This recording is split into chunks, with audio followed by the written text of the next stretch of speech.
Today, cryptocurrencies have become a global phenomenon known by most people, but understood by few.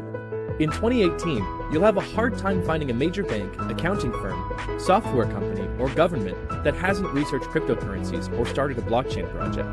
Beyond the noise and the press releases, many people often fail to understand the basic concepts. So let's walk through the whole story. What are cryptocurrencies? Satoshi invented Bitcoin in 2008 as a peer-to-peer electronic cash system. To realize digital cash, you need a payment network with accounts, balances, and transactions. That's easy to understand. One major problem every payment network has to solve is to prevent double spending. That is, to prevent one entity from spending the same amount twice. Usually, this is done by a central server who keeps records of all the balances. In a decentralized network, you don't have this server, so you need every single entity of the network to do this job. Every peer in the network needs to have a full list with all the transactions to check if future transactions are valid, or an attempt to double spend. But how can these entities keep a consensus about these records? If the peers on the network disagree about one single minor balance, everything breaks.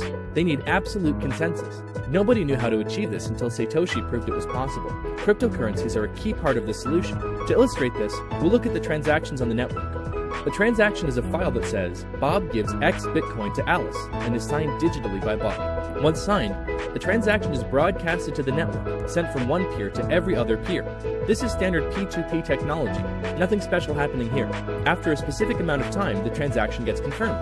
Only miners can confirm transactions. This is their job in a cryptocurrency network. They take transactions, stamp them as legitimate, and spread them in the network.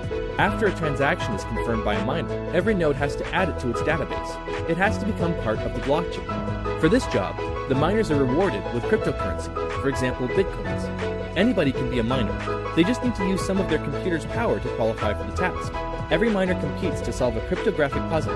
After finding a solution, a miner can confirm the transaction and add it to the blockchain. As an incentive to do this, they then receive a payment from the network in the form of a cryptocurrency. In this way, a network of independent actors are economically incentivized to maintain the legitimacy of the transaction history.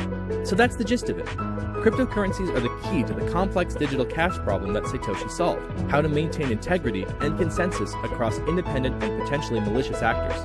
Cryptocurrencies are essentially the monetary incentive offered to anyone willing to keep the network secure.